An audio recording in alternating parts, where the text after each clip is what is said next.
Hello viewers, मैं हरीश शुक्ल आपका स्वागत करता हूं। इस वीडियो में हम मैप को डिस्कस करेंगे। वीडियो आपको पसंद आए तो शेयर और सब्सक्राइब जरूर करिएगा और बेल आइकन प्रेस करना न भूलिएगा।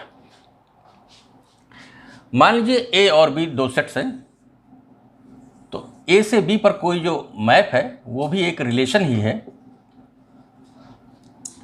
यहाँ पर ए का कोई एलिमेंट छूटना नहीं चाहिए और ए के प्रत्येक एलिमेंट की यूनिक इमेज वाई में होनी चाहिए।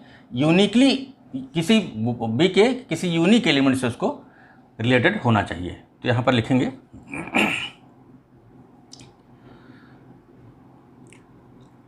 For every x belongs to A there exist a unique y belongs to B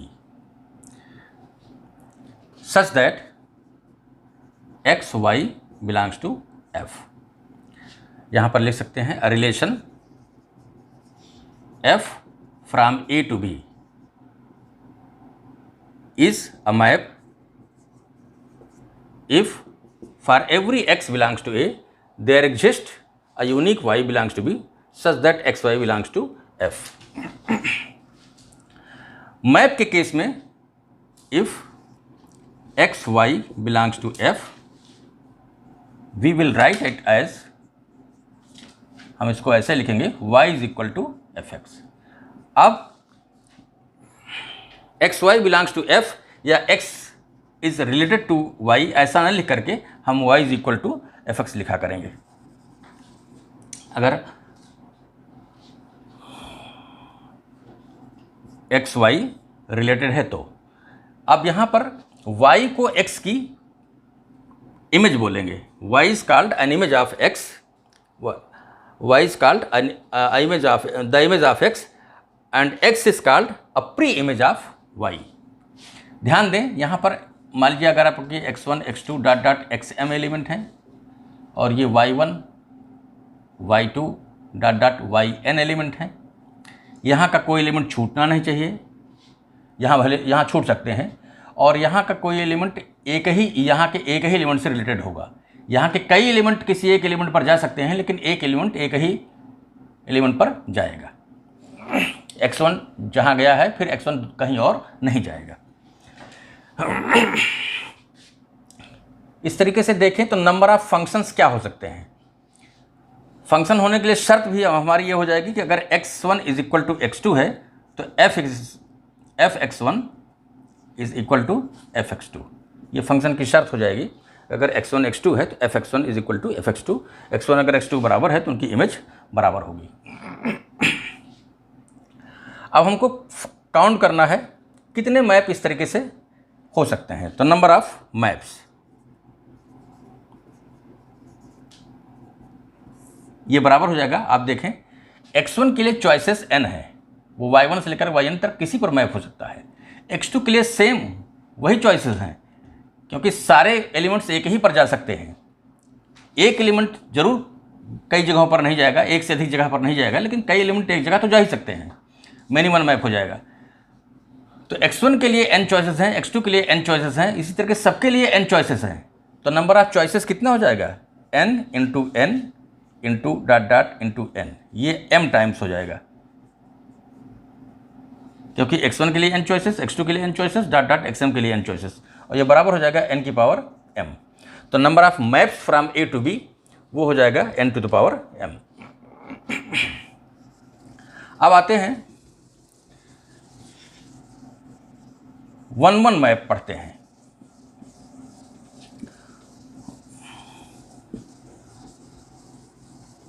one map तब कहा जाएगा जब x1 जहां पर मैप हुआ है वहां पर कोई और मैप ना हो, एक से अधिक एलिमेंट एक जगह ना जाए, तो वो 1-1 कहा जाएगा।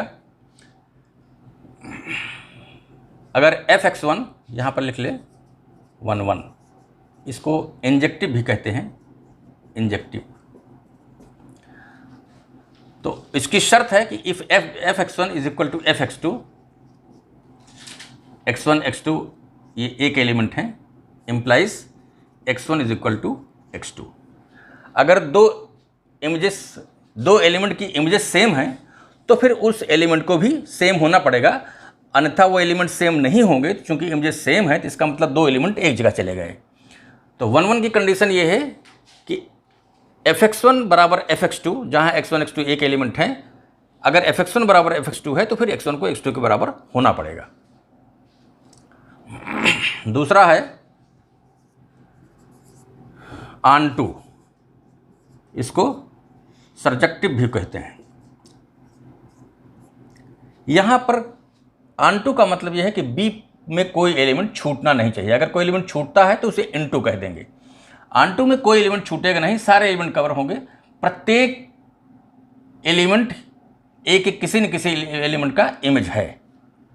सबकी प्री इमेज ए में विद्यमान है, बी के सारे एलिमेंट की प्री इमेज विद्यमान है।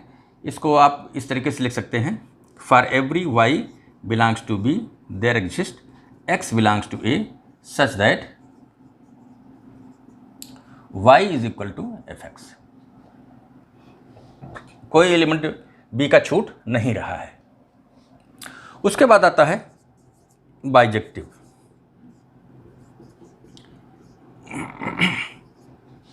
इसको 1 1 ऑन टू भी बोल देते हैं।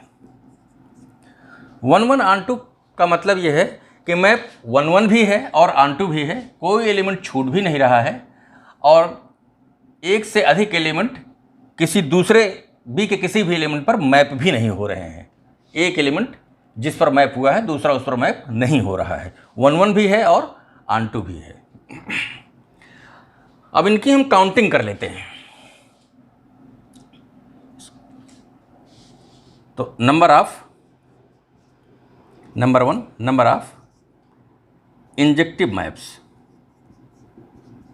Number of injective maps. ध्यान दें,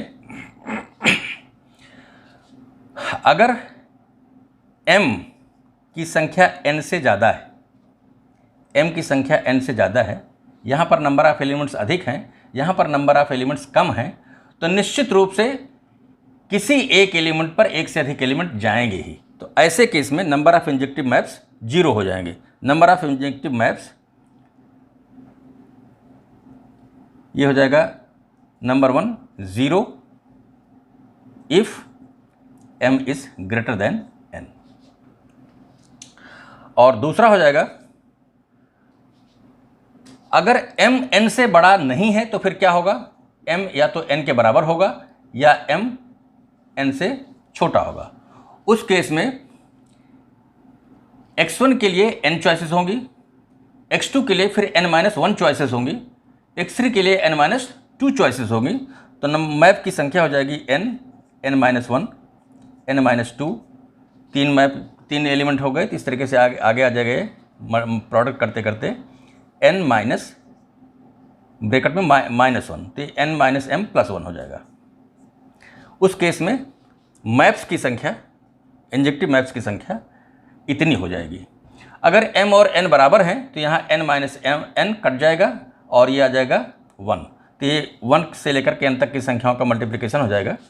तो यहाँ पर हम लिख देते हैं ये m<n के लिए है और ये फैक्टोरियल n हो जाएगा। फैक्टोरियल का नोटेशन 2 होता है, इस तरीके से लिखें या इस तरीके से, ये हो जाएगा इफ़ m बराबर n।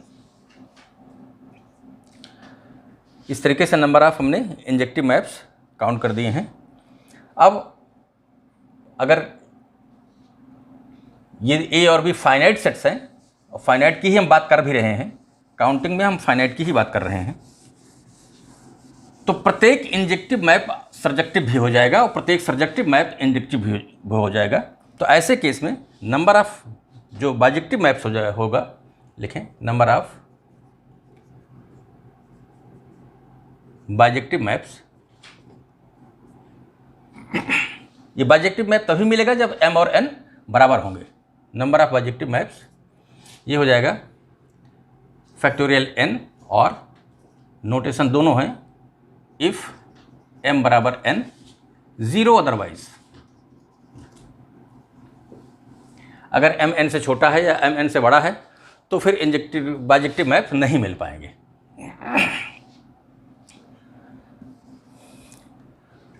सर्जेक्टिव मैप थोड़ा सा काउंट करना कठिन है उसको समझते हैं। नंबर ऑफ सर्जेक्टिव मैप, ध्यान दें,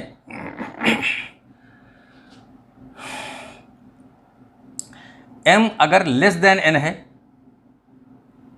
m की संख्या n से कम है, एक एलिमेंट दो जगह जा नहीं, एक एलिमेंट एक से अधिक जगह पर जा ही नहीं सकता, तो निश्चित रूप से ऐसे केस में सर्जेक्टिव मैप्स 0 हो जाएंगे। ये हो जाएगा 0 if m is less than n, और ये फैक्टोरियल n तो बता ही दिया था, if m is equal to n, और m ग्रेटर देन n के लिए हमको काउंट करना पड़ेगा। ध्यान दें, अगर m n से बड़ा है, m n से बड़ा है, इसमें ज़्यादा एलिमेंट हैं, यहाँ पर एलिमेंट कम है, तो सर्जेक्टिव मैप्स मिलेंगे आपको। इसके लिए हम क्या करेंगे, हम total number of elements, total number of maps पहले निकालेंगे, और फिर जो सर्जेक्टिव नहीं है उनको काउंट करेंगे और माइनस कर देंगे। तो सीधे हम रिजल्ट बताते हैं आता कितना है, और उसके बाद उसको समझा देते हैं, प्रूव कर देते हैं, जस्टिफाई कर लेते हैं। ये मैप आता है NC0, number of surjective maps की संख्या आती है NC0 n की power m minus NC1 n minus 1 का power m plus NC2 n minus 2 का power m minus NC3 n minus 3 का power m plus dot dot plus minus 1 का power n minus 1। ध्यान दें, यहाँ पर माइनस 1 का पावर 1 था, माइनस 1 का पावर 2 था, माइनस 1 का पावर 3 था, तो माइनस 1 का पावर लास्ट में n माइनस 1, ये n c n माइनस 1 और 1 इंटू m। यहाँ पर 3 है तो n माइनस 3 है, तो n है तो n माइनस 3 है तो n माइनस 3 का पावर m, सॉरी ध्यान दें, 0 है तो n माइनस 0 का पावर m, 1 है तो n माइनस 1 का पावर m, 2 है तो n माइनस 2 का पावर m, 3 है तो n माइनस 3 का पावर m, और जब n माइनस 1 है तो n माइनस 1 दैट इज 1 का पावर m। तो वहाँ पर हमने लिखा है ये नंबर ऑफ सर्जेक्टिव मैप्स की, नंबर ऑफ सर्जेक्टिव मैप्स हैं, सर्जेक्टिव मैप्स की संख्याएं हैं, कितने होंगे इसको हम समझ लेते हैं। ध्यान दीजिए, ये तो टोटल कुल मैप्स की संख्या है, कितने मैप्स हो जाते हैं, क्योंकि NC0 तो आपका 1 ही है, तो n की पावर m आपको दे देगा टोटल नंबर ऑफ मैप्स। अब यहाँ पर देखें, B के एलिमेंट्स में हम जितने एलिमेंट्स हैं उसमें से मान लीजिए कोई एक एलिमेंट छोड़ दे रहे हैं, और यहाँ पर अब बचे जो एलिमेंट्स हैं उनकी संख्या है n-1, एक एलिमेंट हमने छोड़ दिया। अब A के जितने भी एलिमेंट्स हैं उनको इन्हीं पर मैप कर रहे हैं, इसको हम छोड़ ही दिए हैं, तो निश्चित रूप से जितने भी मैप्स होंगे वो एक भी सब्जेक्टिव नहीं होंगे, और ऐसे सारे मैप्स को जो सब्जेक्टिव नहीं हैं उनको हमको माइनस कर देना है इसमें से, तो जो बचेंगे वो सब्जेक्टिव हो जाएंगे। अब ये 1 एलिमेंट हम चूज कर सकते हैं NC1 तरीके से, और फिर जब इसको हमने छोड़ ही दिया तो बचे जो n-1 एलिमेंट्स हैं उन पर ये कितने तरीके से मैप हो सकते हैं वो आपको देख ही सकते हैं। अगर n था तो n-m, तो n-1 है तो n-1 का पावर m। अब क्या करेंगे, हम एक एलिमेंट छोड़े थे, अब 2 एलिमेंट छोड़ सकते हैं। मान लीजिए 1 और 2 एलिमेंट हैं तो बचेंगे n-2। अब जितने एलिमेंट हैं सबको इन पर मैप होना है। अब ध्यान दें कि जब हम एक एलिमेंट छोड़े थे और उसमें से मान लीजिए हमने 1 छोड़ा था, तो n-2 पर जितने, तो जो n-1 एलिमेंट थे उस n-1 की पावर m में n-2 का पावर m इंक्लूड था, क्योंकि उसमें भी हम एक एलिमेंट, 2 एलिमेंट, 3 एलिमेंट वो अपने आप छूट सकते थे। तो अब मान लीजिए हमने 1 जब छोड़ा था तो यहाँ पर 2 अपने आप छूट गया और n-2 का पावर m हुआ, और जब 2 हमने छोड़ा तो फिर 1 छूट गया और n-2 का पावर m हुआ। इस तरीके से देखें तो ये जो मैप्स हैं ये 2 बार घट गए, जबकि इनको एक ही बार घटना था, तो एक बार हमको इसको ऐड करना पड़ेगा।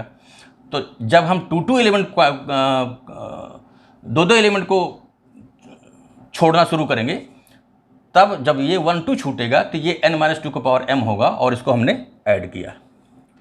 इसी तरीके से आप इसको देख सकते हैं कि अल्टरनेट ऐड और सब्ट्रैक्ट होते रहेंगे, तो हमको एग्जैक्ट नंबर मिल जाएगा। ये आपका नंबर आता है, हमने आपको बता दिया है। इस तरीके से injective map, subjective map, bijective maps क्या होते हैं इनको हमने बता भी दिया है, और इनकी हमने काउंटिंग भी कर ली है। अब कुछ और रिजल्ट्स पढ़ लेते हैं। मान लीजिए x से y पर मैप है, ये आपका x है एलिमेंट सेट है, ये x है, ये आपका y है, x से y पर ये f मैप है।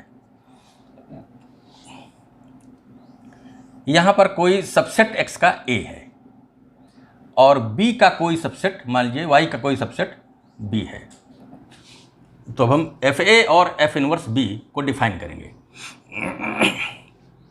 ध्यान दें, एक बात हम भी बता दें कि अगर y x की इमेज है तो हम y बराबर fx लिखते हैं, और अगर x y की प्री इमेज है तो x is equal to F inverse y लिखते हैं। प्री इमेज एक से अधिक हो सकती है, लेकिन इमेज तो एक ही होगी। तो अब FA की डिफिनीशन क्या होगी, यहाँ पर लिखते हैं FA, ये बराबर हो जाएगा fx such that x belongs to A। A के जितने एलिमेंट हैं सब की इमेजेस का ये क्या है, सेट है। और इसी तरीके से अगर B आपको पता है तो F इनवर्स B क्या होगा, जाहिर सी बात है B में जितने एलिमेंट हैं सब की प्री इमेजेस का क्या होगा, ये सेट हो जाएगा। तो यहाँ पर लिखेंगे, ये हो जाएगा x belongs to A such that fx belongs to B। x belongs to capital X, sorry, x belongs to capital X such that fx belongs to B। Capital X के वो एलिमेंट जिनकी इमेजेस B के अंदर जा रही हैं उनको इकट्ठा कर लीजिए, तो उसको हम F इनवर्स B कहेंगे। अब इसमें हम आपको एक रिजल्ट बता देते हैं। रिजल्ट ये है कि अगर यहाँ पर A है तो इस पर जब F लगा देंगे तो FA हो जाएगा, और FA के सारे एलिमेंट यहाँ आ जाएंगे, तो वो B का एक सबसेट हो जाएगा। उस पर फिर इन्वर्स लगाएंगे तो फिर से हम X में आ जाएंगे। तो इस तरीके से देखें तो A पहला रिजल्ट है, A is contained in F inverse FA। ए जो है F इनवर्स FA के अंदर आएगा। और दूसरा है, यहाँ पर F इनवर्स लगा देंगे तो यहाँ आ जाएंगे, फिर से F लगाएंगे तो फिर यहीं पहुँच जाएंगे, तो F इनवर्स B, ये B के अंदर कंटेंट होगा। ये इक्वलिटी तब मिलेगी, equality holds if F is injective, और यहाँ पर equality holds if F is subjective. इसका प्रूफ बड़ा आसान है, इसका प्रूफ बड़ा आसान हम कर देते हैं। अब यहाँ पर let x belongs to A implies fx belongs to FA। x belongs to A तो fx belongs to FA implies x belongs to F inverse FA। अगर fx FA में है तो इसका जब इनवर्स निकाल लेंगे तो x उसके अंदर आ जाएगा। तो आपने देखा कि x अगर A में था तो x इसमें चला गया, तो implies A is contained in F inverse FA। तो A जो है F इनवर्स FA के अंदर है। अगर ये इंजेक्टिव है तो ये इक्वल हो जाएगा, यहाँ पर कोई एलिमेंट लेंगे तो यहाँ भी आ जाएगा, इंजेक्टिव है तो, अन्यथा नहीं होगा, उसको हम आपके ऊपर छोड़ दे रहे हैं। दूसरा, यहाँ पर कोई एलिमेंट लें, जाहिर सी बात है F लग जाएगा तो एलिमेंट B में आ जाएगा, तो यहाँ पर लिखें लेट, दूसरे के लिए इसका प्रूफ लिखें तो let y belongs to F inverse B implies there exists X belongs to F inverse B such that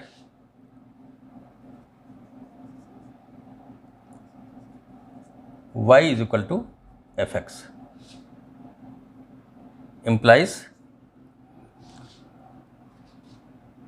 x आपका F इनवर्स B है तो Fx कहाँ होगा, Fx belongs to B। F inverse B का मतलब ये है कि वो सारे एलिमेंट जिनकी इमेज B के अंदर आ रही है वो F इनवर्स B है, तो x अगर F इनवर्स B में है तो x की इमेज B के अंदर जाएगी, तो Fx बिलोंग्स टू B, और Fx ही हमारा y था, तो implies y belongs to B। इस तरीके से आपने देखा कि जो इसमें था वो इसमें चला गया है, तो इसका मतलब हो गया F इनवर्स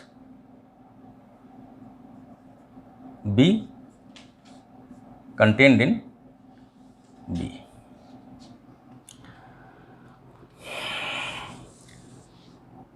इक्वलिटी हो तभी होल्ड करेगी जब ये B सर्जेक्टिव होगा, इसको आप वेरीफाई कर सकते हैं।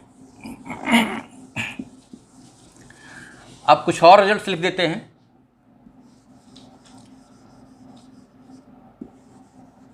यहाँ पर मान लीजिए आपके दो सबसेट्स हैं x के, A1 और A2। इसी तरीके से यहाँ भी दो सबसेट्स हैं B1 और B2। रिजल्ट हम लिख देते हैं। पहला FA1 यूनियन A2 बराबर होता है FA1 यूनियन FA2। दूसरा FA1 इंटरसेक्शन A2, ये बराबर नहीं होता है, कंटेंट होता है FA1 इंटरसेक्शन FA2। ये रिजल्ट्स आप ध्यान रखें, बड़े ज़रूरत पड़ती रहती है इनकी। अब ये तो A1 A2 पर F लगा तो इधर आ गए, अब यहाँ पर F इनवर्स लगेगा तो इधर आएगा, तो F inverse B1 union B2 is equal to F inverse B1 union F inverse B2।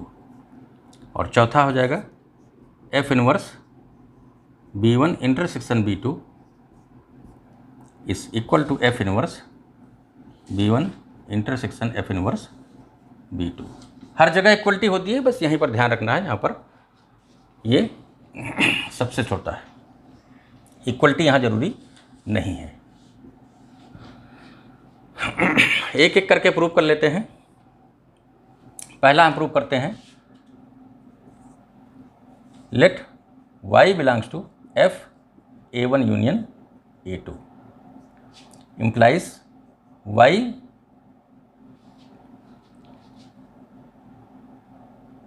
is equal to Fx such that x belongs to A1 or x belongs to A2 implies x अगर A1 में है तो y belongs to, अगर x A1 में है तो y belongs to FA1 और y belongs to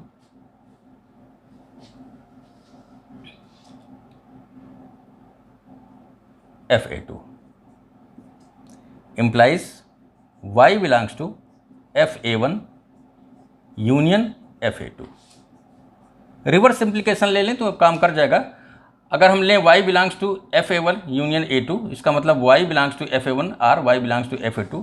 इसका मतलब ये होगा कि y is equal to F x such that x belongs to a1 और x बिलोंग्स टू a2।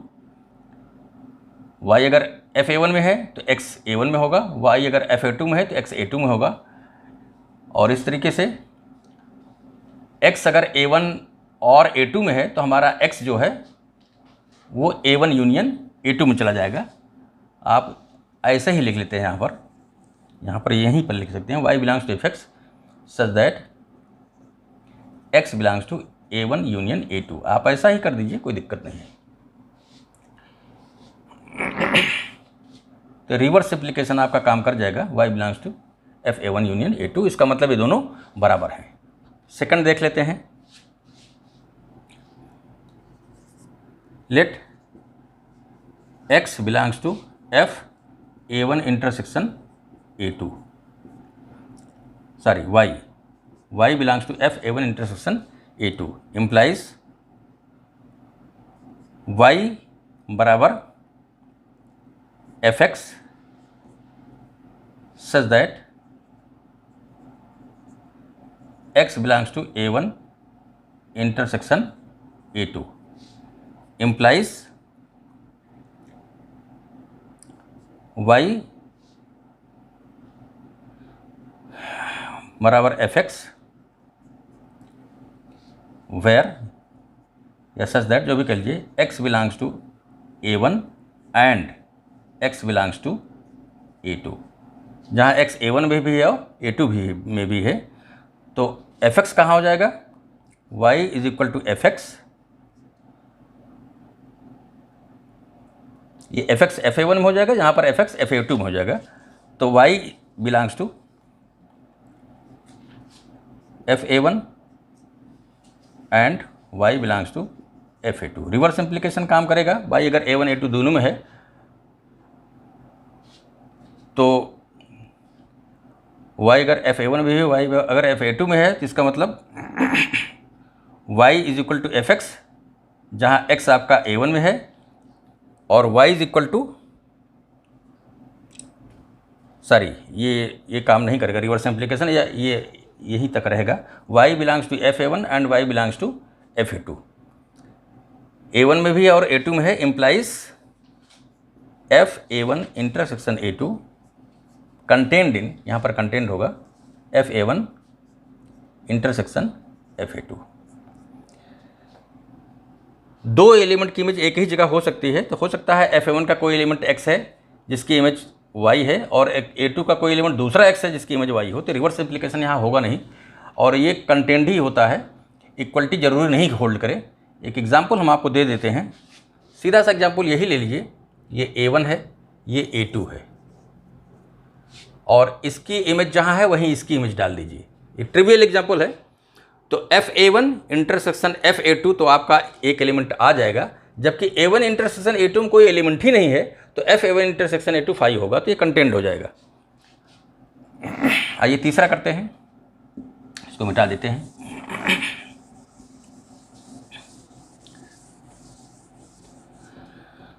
तीसरा करते हैं, एफ इनवर्स लग गया तो हम चले जाएंगे कैपिटल एक्स में। तो तीसरे के लिए let x belongs to f inverse b1 union b2 implies f x belongs to b1 union b2 implies f x belongs to b1 और f x belongs to b2 implies अगर f x b1 है तो x belongs to f inverse b1 और x belongs to f inverse b2 implies x belongs to f inverse b1 union f inverse b2। Reverse implication काम करेगा यहाँ पर। x अगर F inverse b1 union b2 में है तो x आपका एफ इनवर्स b1 में होगा, या x आपका एफ इनवर्स b2 में होगा। फिर क्या होगा, अगर ऐसा है तो एफ एक्स आपका क्या हो जाएगा, b1 में होगा और एफ एक्स b2 में होगा। फिर F x b1 union b2 में हो जाएगा तो x आपका इसमें हो जाएगा। रिवर्स इम्प्लीकेशन काम करेगा, फिर ये दोनों बराबर हो जाएंगे। चौथा शुरू कर देते हैं। ये रिजल्ट्स काम के हैं, इनको ध्यान में रखना पड़ेगा। चौथा, let x belongs to F inverse B1 intersection B2 implies Fx belongs to B1 intersection B2 implies Fx belongs to B1 and Fx belongs to B2 दोनों में होगा। अगर Fx इसमें भी है, Fx इसमें भी है, तो implies x belongs to F inverse B1 and x belongs to F inverse B2 implies x belongs to F inverse B1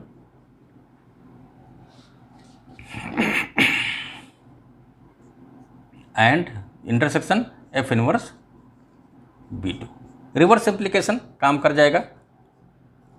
x अगर F inverse B1 intersection B2 में है तो x इसमें भी है और इसमें भी है, इम्प्लाइज Fx आपका इसमें भी है और इसमें भी है, इम्प्लाइज Fx आपका B1 इंटरसेक्शन B2 में है तो x आपका इसमें हो जाएगा। तो रिवर्स इम्प्लीकेशन काम कर जाएगा और आप देखें कि फिर ये दोनों बराबर हैं। आज हमने पढ़ा injective map, surjective map, bijective map, इनकी काउंटिंग पढ़ी। उसके बाद किसी x के किसी सबसेट की हमने इमेज सेट की डेफिनेशन देखा, उस पर कुछ रिजल्ट्स देखे। मैप में आज इतना ही। वीडियो आपको पसंद आया हो तो शेयर और सब्सक्राइब जरूर करिएगा।